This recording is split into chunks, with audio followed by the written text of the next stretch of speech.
Hello YouTube, it's Accurate again, back with a new video from the home studio.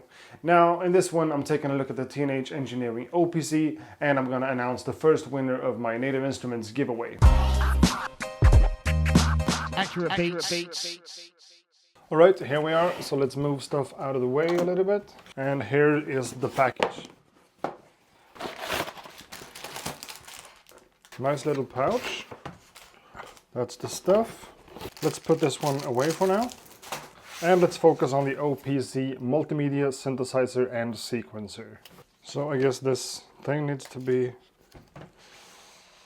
Ooh, that's cool. So this is definitely a tiny device, but it looks really, really awesome. Some paperwork. I guess this works like a manual or something. A branded cable, Teenage Engineering logo right there. Maybe I will have to take a look at that. That's nice. So that's definitely a nice addition with the big logo right here and yeah. But of course this is the star of the show, the Teenage Engineering OPZ. Synthesizer, sequencer and all of that good stuff. Let's try to turn it on. It lights up and it seems to be working in some kind of weird way. So I need to say something about the size of this. It's really not a big device at all. Let's compare it to an iPhone 8 Plus. It looks like that. And compared to the OP1, which is a really small device for what it is, the OPC is just teeny tiny. Now let's get it connected and see what it actually sounds like. Let's start the sequencer. Full volume right there. And we have audio. So that's what it sounds like. Let's stop the sequencer right there. So that's the point in time where I decided to stop filming and take a few days to try to learn the OP1 before I talk about it on the YouTube channel. Now, a few days and a lot more knowledge later, let's just jump right back into it.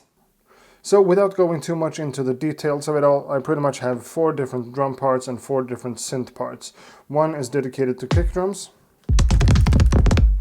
one to snares and claps, one to hi-hats, and one for other like one-shot samples. Yeah. So that basically gives you 24 different samples for each instrument times 4 pages on the kick drum, 4 pages on the snare, 5 pages on the hi-hat, and 5 pages on the one-shots. All of the sounds are editable right off the bat.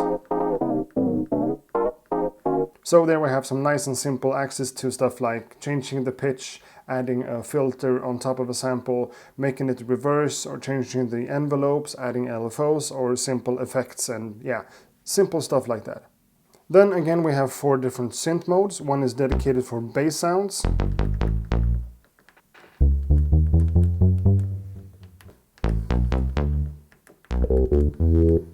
The next one is dedicated for lead sounds.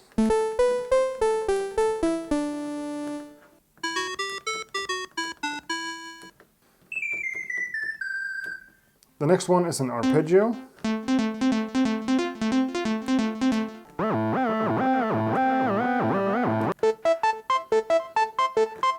And now the last instrument is called CH and stands for chord.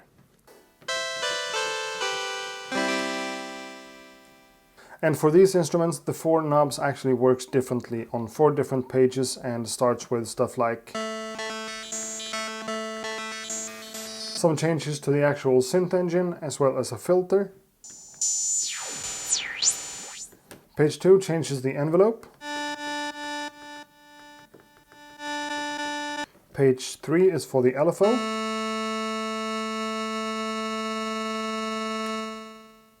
Page 4 is for adding delays and stuff.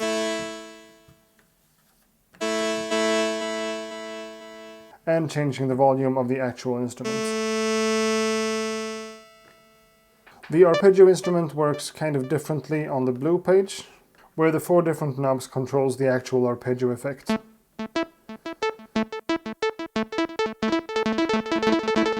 So that's the drum sounds and the synthesizer modes and how it kind of works with the encoders. Now let me show you one thing I really hate about this one, which is, weirdly enough, the pitch bending. It doesn't work at all on this one as it did on the OP1. Instead they put a squishy little rubber thing here to access pitch bend.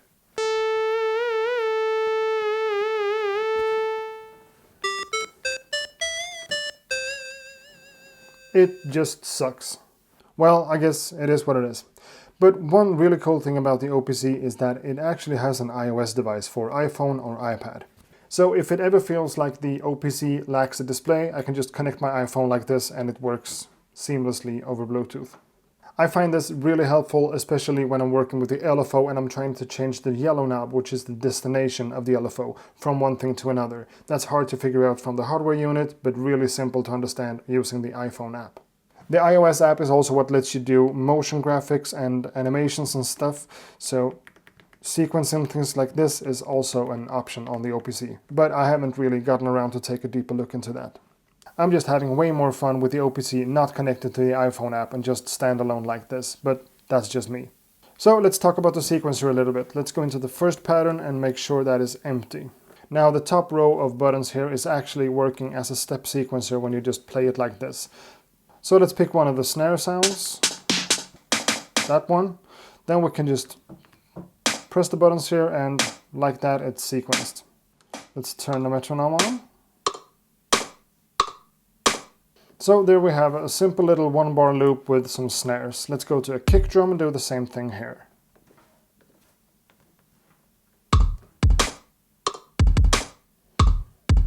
Okay, let's take off the metronome and go into a hi-hat and just enter them on every second 16 notes. So just like that, we have this nice and simple little one bar drum loop right here. Maybe not the most inspiring stuff ever, but it works kind of fast. But of course you can also record your stuff manually into the OPC. Let's take the hi-hats off the sequencer right now. Choose that one, start the recording and play it manually.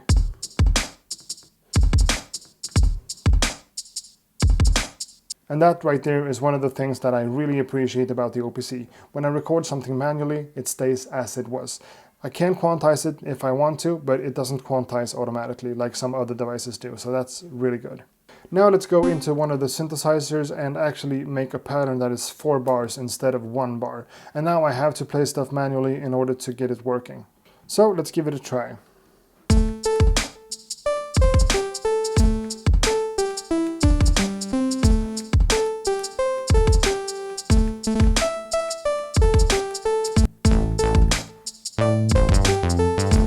So basically you have two different ways to enter your notes and your drums in here. One is the step sequencer and the other one is just playing them manually and quantizing them if you want to. Now finally, what are my thoughts about the Teenage Engineering OPC? Well, to be honest, I really don't know. The sounds that comes out of this one in the synthesizers are kind of similar to what I get from the OP1, but that's just me. It is a lot of fun to use and the sequencer is super straightforward and everything works just as you kind of expect it to do and everything is nice about it. It's small, it's thin and it's light and it's portable and everything like that, but I'm just not sure that this is the right place to put $650 if you need some kind of music device for that kind of money. You know, I've seen a lot of people online talking about the OPC as a pocket operator on steroids or maybe as an OP1 but shrunken down, and I don't think any of those sayings are true actually. I think the OPC is something completely different. Sure, some things are similar to the OP1 when it comes to the sequencer, and some things are similar with the pocket operator when it comes to the punch-in effects that I haven't really talked about because I don't use them a lot. There's also a few buttons and some connectors on the top of the unit right here. We don't know much about the connectors yet, but it's gonna expand the OPC in some kind of way. But that's pretty much it. It's very hands-on and again, a lot of fun to use. But my biggest problem with the OPC right now is the price tag. This one costs $650 and it's pretty much a synthesizer that sounds good, but a lot of stuff sounds kind of similar when I'm working on it. Maybe that's just me, maybe it's the OPC, I don't know. So basically it has a lot of cool functions and you're able to make kind of full tracks on it if you're a synthesizer person. But I'm so deep in love with my OP1 and I've been so ever since I got it, which was like a bunch of years ago. And I am a hip-hop producer and I use samples more than I use synthesizers, even though I love synthesizers, I really do. And even though I shouldn't compare these two at all, I really can't help myself. It's the same company and it's two pricey devices, even though the OP1 is a bit more pricey. For me right now, yeah, I just think I need more time with it. Maybe it's one of those devices that you need to use a bit more and get to know and really understand to see everything that's awesome about it. I think it's awesome right now, but it needs to grow on me a little bit, if you know what I'm saying. There's really nothing about the sound of the OPC that amazes me and gets me like, oh damn, that sounds amazing. I need to use that in everything. I haven't really found that sweet spot yet, but maybe, again, maybe it's just me. And now I think it's about time to pick the first winner of the giveaway that I'm doing on this YouTube channel. The whole native instrument stuff that I announced 2 videos back. I am using the website commentpicker.com to help me to select one of the comments randomly. So I'm just pasting the link in here and I'm hitting the little thingy. Amount of unique commenters were 388 people. Start as well. That's George Stoica. George Stoica. Stoica? I'm not sure about that. I'll contact you right away and make sure that you have a Native Instruments account so I'm able to transfer the licenses to you. Congratulations, man. That's really good. Maybe I should take the time to actually read your comment in the video as well. It says, I got Maschine MK3 inspired by your videos. Since you were using MK2, I've submitted to your YouTube channel and I still enjoy your work. Wish you would have won, but no matter, you are winning every day, your fans respect. That's a really nice comment. So again, a big shout out and a big congratulations sent over to George, who won the first giveaway on the channel. And I am doing another giveaway in this one as well, so just comment on this video, whatever, and make sure you have a Native Instruments account and I will pick a random winner just like I did now from the comments, and someone will win a package of stuff that I'm gonna list right here and right now. That's the competition for this week, and just leave a comment in the comment section below, you will have a chance to win. I've already said that. Thanks a lot for watching this video. I hope to see you guys in the next one. Ha det gott! Accurate beats.